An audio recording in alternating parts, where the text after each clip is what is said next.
இன்னைக்கு சங்குப்பூ ஜூஸ் பண்ண போறோம். ஃபர்ஸ்ட் வெண்ணி போட்டுக்கலாம். அடுத்து ஒரு கிளாஸ்ல சங்குப்பூ போட்டுக்கலாம். இப்ப வெண்ணி ஊத்தி நல்லா கலக்கிக்கலாம்.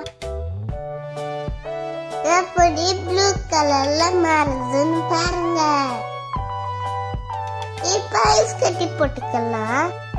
லெமன் புளிஞ்சா பர்பிள் கலர்ல ஆயிரும். இப்போ சப்ஜா சீட போட்டுக்கலாம். இப்போ தேனை ஊத்திக்கலாம்.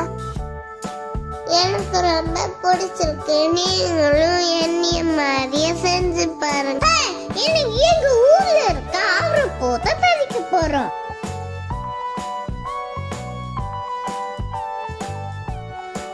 பார்க்கவே அழகா இருக்கு. இந்த மாதிரி நல்லா காய வச்சுக்குங்க. பூத்தி போட ஒரு பாத்திரத்துல தண்ணி ஊத்திக்குங்க. இப்போ அவரைப்பூவை போட்டு கொதிக்க வச்சு எடுத்துக்கலாம். ஃபில்டர் பண்ணிட்டு நாட்டு சர்க்கரை போட்டுக்கலாம். சூப்பரான அவரைப்பூ டீ ரெடி. சூப்பரா இருக்கு. நீங்களும் செஞ்சு பாருங்க. ஹாய் ஃப்ரெண்ட்ஸ், இன்னைக்கு நம்ம வீட்ல ரோஸ் மில்க் செய்ய போறோம். அதுக்கு நம்ம வீட்ல இருக்க பன்னீர் ரோஸ் பறிச்சுக்கலாம். பன்னீர் ரோஸ் நல்லா உதுத்து கழுவி வச்சுக்கோங்க. ரோஸையும் பீட்ரூட் துண்டையும் போட்டு நல்லா அரைச்சிக்கலாம். ஒரு கடாயில கல்கண்டு போட்டு தண்ணி ஊற்றி நல்லா கரைச்சிக்கோங்க.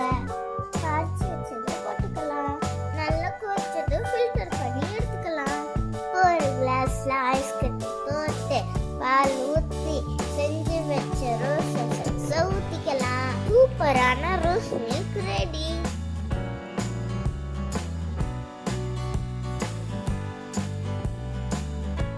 குடிச்சு பார்க்கலாமா? சூப்பரா இருக்கு. ஹாய் ஃப்ரெண்ட்ஸ், இன்னைக்கு நம்ம செம்பருத்தி பூ ஜூஸ் பண்ண போறோம். ஃப்ரெஷ்ஷா செம்பருத்தி பூ பறிச்சுக்கலாம். செம்பருத்தி பூ இதெல்லாம் பிச்சு போட்டுக்கோங்க. இப்ப இதெல்லாம் மிக்ஸில போட்டுக்கலாம். ஒரு துண்டு இஞ்சி போட்டுக்கோங்க. தண்ணி ஊற்றி அரைச்சிக்கலாம். ஸ்லைஸ் கடி போட்டுக்கலாம். தேன் ஊற்றிக்கோங்க. கண்டில வேணா புளிஞ்சு விட்டுக்கலாம். இப்போ செம்பருத்தி ஜூஸ் ஊற்றிக்கோங்க. ரெடி ஆயிட்டு டேஸ்ட் பண்ணி பார்க்கலாமா?